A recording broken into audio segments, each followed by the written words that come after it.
Okay, so have you ever heard of a case where someone's been put on trial 3 separate times? 3? Yeah, 3 times for the deaths of their husbands. Oh, wow. And they just walk away free every time. It's Right. wild, right? Yeah. Well, that's what we're looking at today Go. with the case of Raynella Leath. Okay.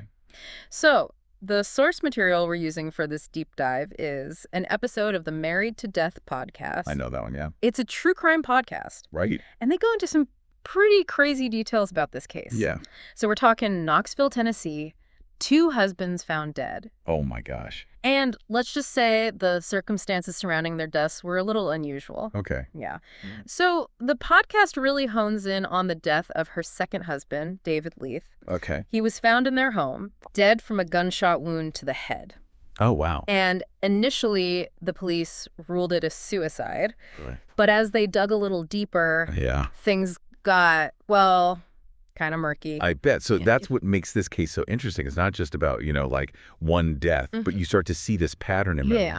And the fact that the podcast focuses on the third trial, I mean, that's a big deal, right? Yeah, you got to wonder what happened in those first 2 trials, right? So the podcast, it doesn't really go into a lot of detail about them, but we do know that Raynella's first husband also died under, you guessed it, unusual circumstances. Oh, my gosh. And then her second husband, he actually died from a fall Oh, wow. before she even married David. Okay. So that's 3 husbands, 3 deaths. And now we've got this third trial for the death of David. And that's where all the details get really interesting. Like you were saying, David Leath, he was found shot in the head. Yeah. But if you look at what the podcast talks about, Yeah. the scene itself had some really weird things about it. Yeah. Like they found the gun, right? Right. Under his body. Mm-hmm. But his hands, Yeah. nowhere near it. And get this, the gun was a revolver, and it had been fired 3 times. 3 times. 3 times. For a suicide. It just seems a little excessive, right? Yeah, that's not normal, right? Yeah. That third shot, it just seems really suspicious. It's a huge red flag. Totally. So, okay, we've got these suspicious details, but what about Raynella? Right. Where was she during all of this? Well, from what she says, she found him Mm-hmm. in their bedroom. Which, I mean, on the surface, that seems pretty plausible. It makes sense, Yeah, totally. but it gets more complicated Oh, how so? because investigators couldn't find any traces of blood on her Oh, wow. or gunshot residue. No gunshot residue. Nothing. But if she was the one who found him, like she says she did, wouldn't there have to be something on her? That's the thing. You'd think so, right? I mean, the investigators definitely thought so. Yeah. And it's these little inconsistencies that start to unravel that whole suicide narrative. Yeah. And it really starts to point to something a lot more calculated. Right, exactly. So we've got a suspicious death scene. We've got this lack of physical evidence connecting Raynella to it. Mm-hmm. And on top of that, we have this history of husbands dying under, unusual circumstances. So where do we go from here? Yeah. Let's look at the trial, All right. because this is where things really start to heat up. Yeah, so this is where the courtroom really turns into this battleground of ideas. Oh, I bet. You've got the prosecution pushing this whole narrative of like foul play, Right. Pointing to all those inconsistencies that we were talking about. Mm-hmm. And then you've got the defense, and they're over there trying to build a completely different story.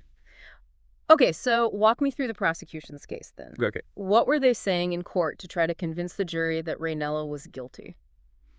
Well, their case, it all came down to this idea that the death scene had been staged, Okay. and that those 3 shots from the gun, those were crucial to proving it. Okay. They were adamant that there was just no way David Leath could have shot himself, especially not 3 times. It sounds like they were really leaning on that third shot Yeah, as like the smoking gun in this whole thing. exactly. That was their big thing. Okay. They even brought in their own experts, right, Mm-hmm. to try to challenge that idea of it being a suicide. I see. Their goal was to basically dismantle any kind of reasonable doubt Right. and to really paint a picture of Raynella as the only person who could have done it.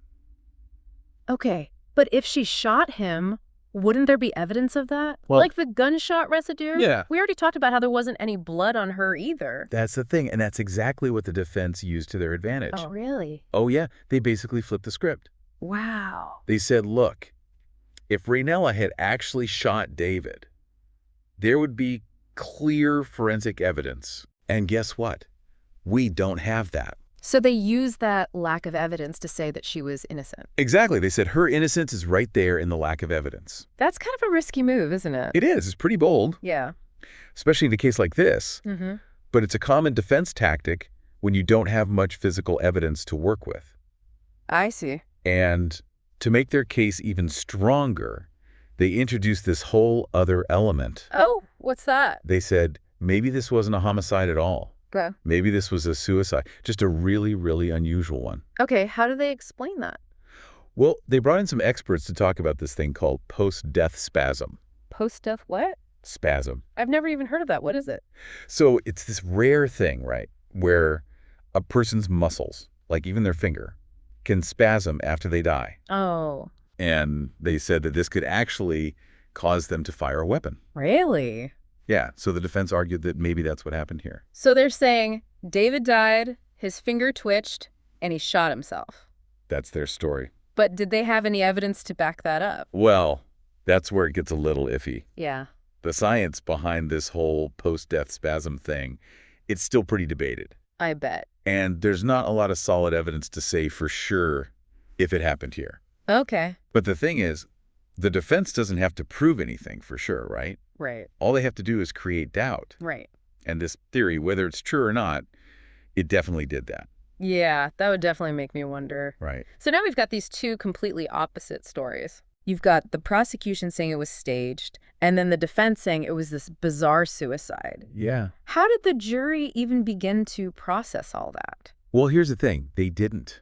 What do you mean? They never got the chance to. Really? Yeah. So just as the jury was getting ready to start deliberating, figuring out what their verdict was going to be, the judge, he made a really unexpected decision. Oh, this is where it gets good. What happened? He decided to dismiss the whole case. Yeah, he used this thing called a Rule 29 motion. What's that? So basically, it means he didn't think the prosecution actually had enough evidence to even justify letting the jury deliberate. Wow. So he just took it out of their hands completely? Pretty much, yeah. That's crazy. It's definitely unusual.